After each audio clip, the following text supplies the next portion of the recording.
همیشه در وفایت پایدارم، یک تبسم کن. به عهد خویش دایم استوارم، یک تبسم کن. من خندم و او خندد، او خندد و وای خندد، وای خندد و ما خندیم، با اهل سما خندیم. السلام علیکم تماشابینان عزیز، دوستداران حج و مسکه. اینک باز برنامه تلویزیونی شکرخند از مؤسسه دولتی تلویزیونی سفینه پیشکش شما میگردد. چون هر وقت بر این صحنه‌های جالب و دقت را پیشکش شما میگردانیم که طبع شما بالیده گردد.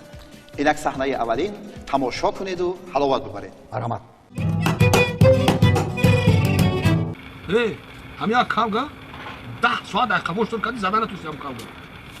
خیلی کاون نه استما چه بزنم اون میرم میپرم موسم میپرم چه همین خودم کاونا میگم میزدم صد روز بود چه میگم مثلا مشکل قلپاس میگالتی خب نزدی قلپاس بگالتا شیکارچی بوده برای اون شیکارچی هم خیلی میشه آخه اما چه 5 دونه چیز دارم اکام دونی کاو زدن گیرم بعد چی میزنیم دیگه آخه تو شیکارچی او چه باش کلمدگی ببینم یکم مرقتی خودو یکم مرقتی ما او گفتی من 10 بار 20 بار شیکار اومدگیم کو ما 10 بار 15 بار شیکار ماهی رفتگیم اینا یک هفته در همین شیکار سرگردان شدیم هم ما شواندگی هم را در همین شیکار زدیم اکا یک یادمو یامو میسن شیکار دادیم چه هفته خبره مگنی جمله همون قرآن دیسن خونه نزدیک کنیم باش میدان هیچ دادن نتونی چخده یه قصه چیندگیم نمیخوای ای ما قطعه اخش کنم میرم دیگه ای ما قصه میگم خیلی اما واقعا خبری وازنه گیر کرد همین مردک کجا شده یک هفته شده درک پیامی مردک نیست شکار گفت کجا رفته باشه حیران میشم این شرمنده شیم قطعه هم شکار کنم شکار هم نشید کجا شرمندگی نه یانگرانی ها مردک خروز در کجا بودی یک هفته درک پاید نبود در کجا میگردی یک هفته چه هفته در کجا بودم شکار بودم اخی یک هفته شما در شکار بدین شکار ده خب همین سر فرمت بخیزی شکار برای باش خیلی فرم کنم با آکا گاز نه اودامو یخیلش یامو میره نه یامو میره شکار یه هفته چه زنا جون بیا زیخینک خمو رفتم شکار رفتم اخی تو زیخینک شدی اونا بده شدی اونا چی باشه یک ما دیگه گوش نمیخریم خونه وا یک ما گوش نمیخریم مرده چی یگان شتر زدین فیل زده فیل چی میکنه ادیروی ما اگه بوچ خناز میگه باور میکنه زود باور کاوگا زدن نتونیست کاوگا زدن نتونیست چی نزدیم زنک جون مقصد که همون ماوشه که یک ماهینه میگرفتیم کو همون را گرفتیم خرید کردیم برو اومدم یه هفته همون سری از این خوردیم دیگه نه گوشت نه پیاز نه چی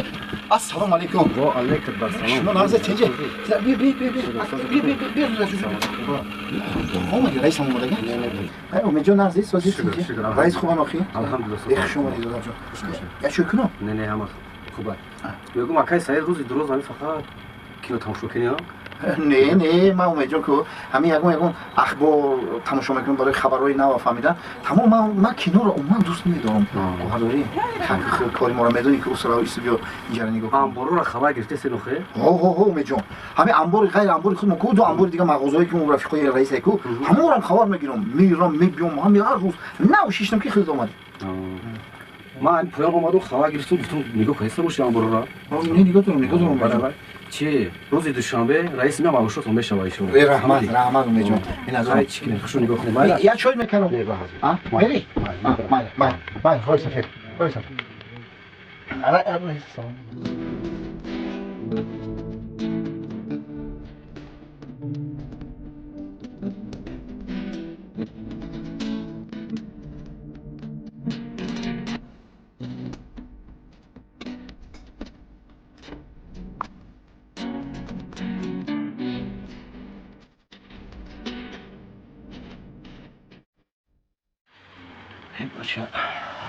سلام علیکم. وعلیکم السلام.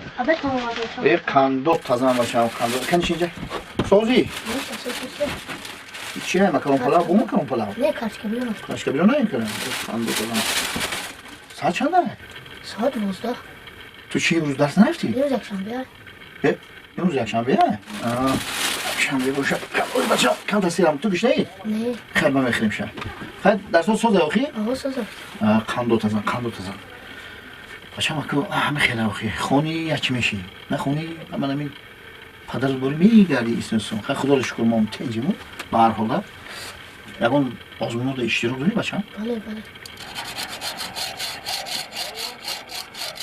طرف یا تموش دادم جا طرف تموش ایه موش خیلی موش کشم خیلی آخون اینجا خب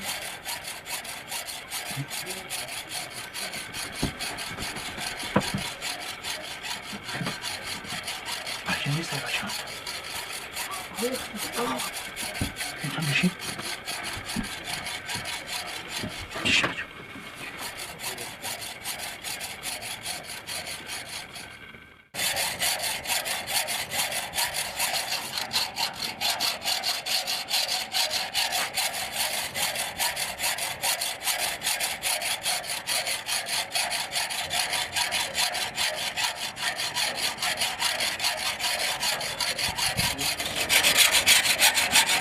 برادر لبا خوبی سازی سازم اگر به قندو تازم چو کرسی خجاگ نوختیستم خیجاگ نوازی خیجاگ نوختستی سرو چه نمیخونی سروچا سروچا پگا مدیر انبار میخوادش خوندن بگیره او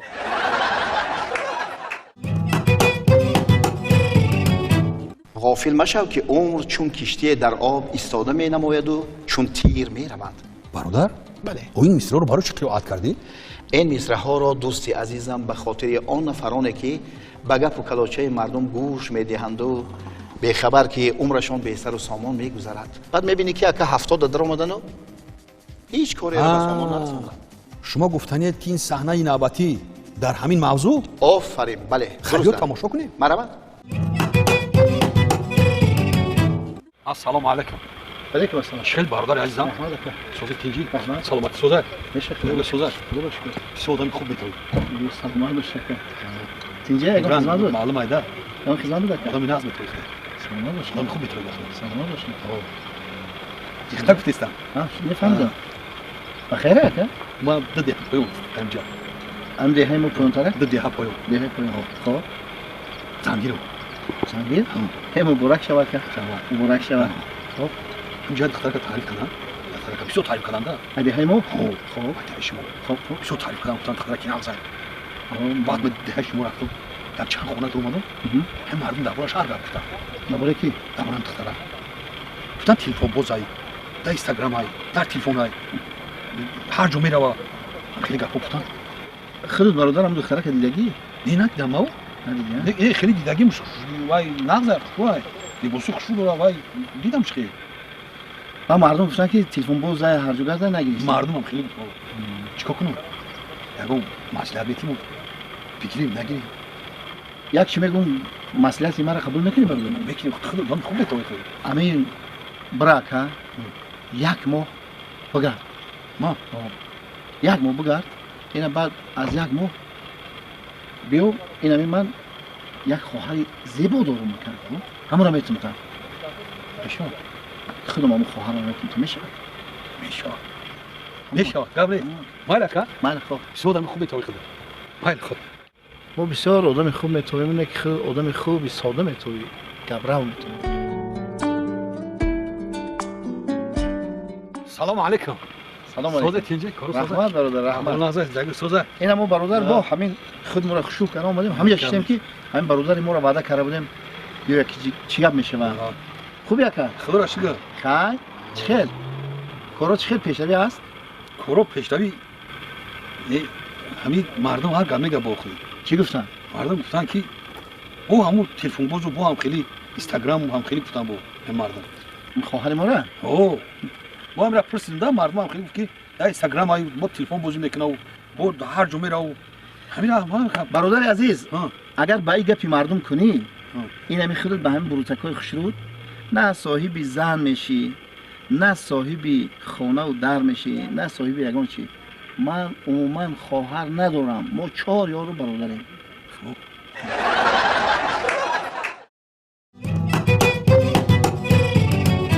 این بخش برنامه ما باشد گفتن لطیفه است البته لطیفه را گفتنش از انسان‌های بزرگتر ثواب دارد مرحبا سلامت باشید یک مرتبه شب با نزد پدرش میاد میگه که پدر جان با من 5 سومون ده.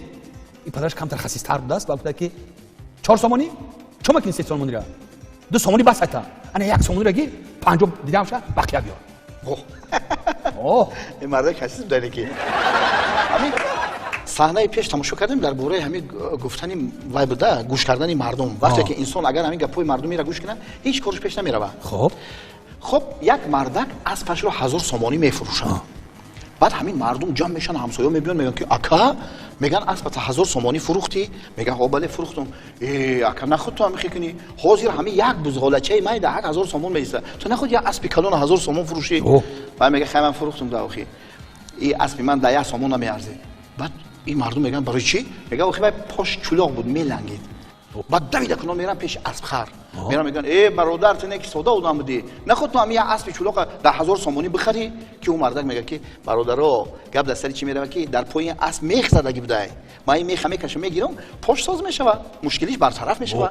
ای بوم میدون میبینن خونه فروشنده همین اسب فروختگی ای برادر میگن تو بسیار کاری خطا کردی اسب حیف کردی و در پای و میخ زدگی بوده و چلاق نبوده که اسب فروختگی هم میگن میگه ای دوستای عزیز و اسب من در حقیقت چلاق بود اون میخ خودم زدم که او خریدار خیال کنه که در پاش میخ زدگی میدونن میرم پیش خریدار میگن ای برادر او طرف فند فریب کرده است باید گفته که بوب کرده است خودش میخ زده که پای اسب چلاق بود و این مرد که خریدگی هم میگه که به همین هممون 1000 سومانی دادگی من پولای قلبکی بود.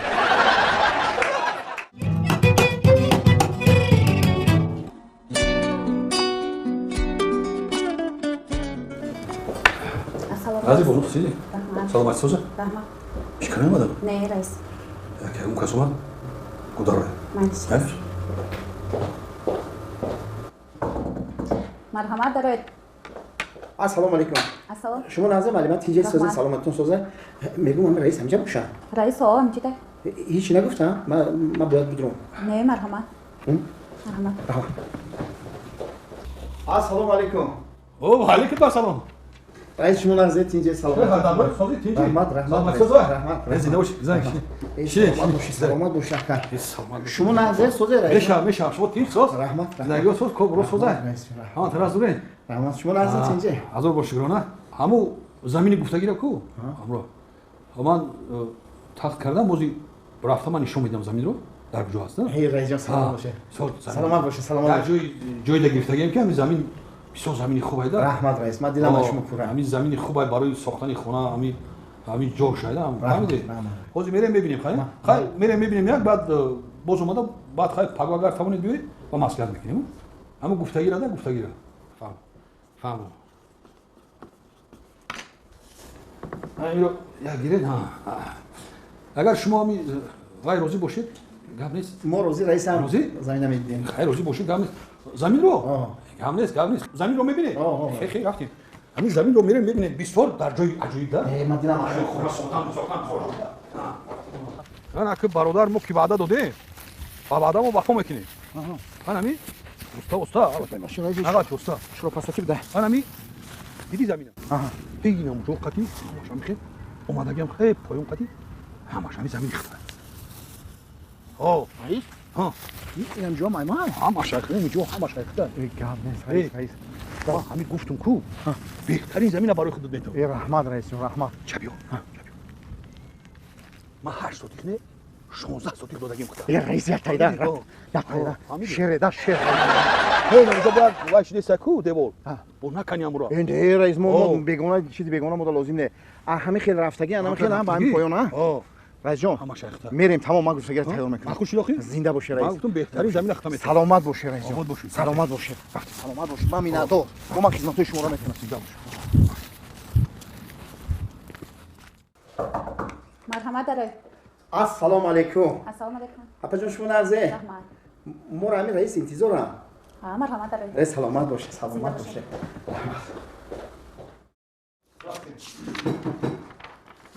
السلام علیکم. و علیکم السلام. شما نرزه. سوزه تیجه. اکی رئیس سلامتان خوبه. یک سوزه هول نزه. رحمت. شما نرزه. سوز. رحمت. زمین مخوشی؟ رئیس جان. تشکر فراهم. سلامت باشه. همه طرفا ده. من از شما راضی رئیس. کم نیست. دلبر. او دلبر لبه رئیس همو چونی کبوره چوی کبود کرده خیمو خوش دارید. ها بیا بیا مو ای سلام باشه رحمه شما ده این چوی خولیه نه با چوی انداز آخه چوی اندازه او چوی انداز ما چوی نبردم او چوی کبوت انداز کدوم نوشتگیرم انداز تامی کم هفته فهم دیده آدمای عادی حیدر علی خیلی از اینکه هفته فهم هستی ایده اینه روز دیگه تلویزیون نه خود تو پیشی من دلبر او دلبر بیا لبه رئیس رفته چوی کبوت کرده بیا چوی کبوت همین نریزنه بود چوی خوبه این بسیار رایزون چوی سیرنگه چوی کبوته ها کبوته که سیرنگه سیرنگه انا برادر حیدر وای انا نگاه کن همه ده حجت رو تخت کردم دیگه تماشا کنم ای رئیس جان ای برکه ای رئیس جان ای رئیس ای یک تایده رئیس جان ای تمام می همه نقشه میخوایی ما بسیار میبیان داییم بسیار روز دادگی رئیس جان من مینادور از شما من مینادور من در جواب جواب شما چوی نوشید کارو بچی سلامت باشید رئیس جان سلامت باشید شما کو هیچ کس دیگر شما رو خلال نمیرسونه رئیس جان تمام خیلی تمام هیچ کس شما خلال نمیرسونه رفته کارتون رو کردن گیرید برای شما چای نوشی بسیار با تمنا رو تمنا کنم چای کبوت سر مزه اما چای بیا چای کبوت مایلش بیا منم مرحمت رئیس کلیکو یک شو بی رئیس چه کبوت با مزه کبوت بده با مزه نه رئیس جان بهتری میشه ای رئیسی چای سفید بده کو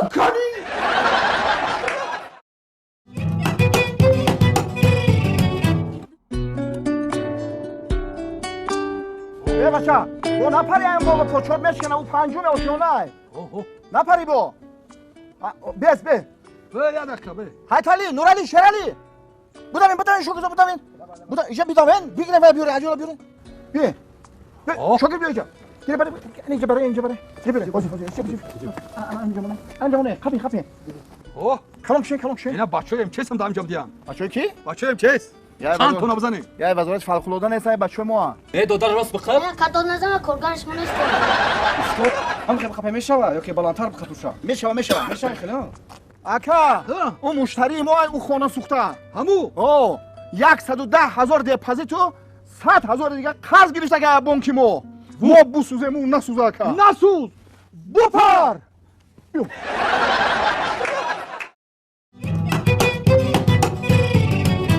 تماشاچیان عزیز این بود برنامه نوبتی تلویزیونی شکرخند از مؤسسه دولتی تلویزیونی سفینه. اگر لحظه هم باشه تاب شما را خوش کرده توانسته باشیم خود را خیلی خوشبخت حس کردیم. خیر بینندگان عزیز تا برنامه‌های دیگر شاد و پیروز باشید.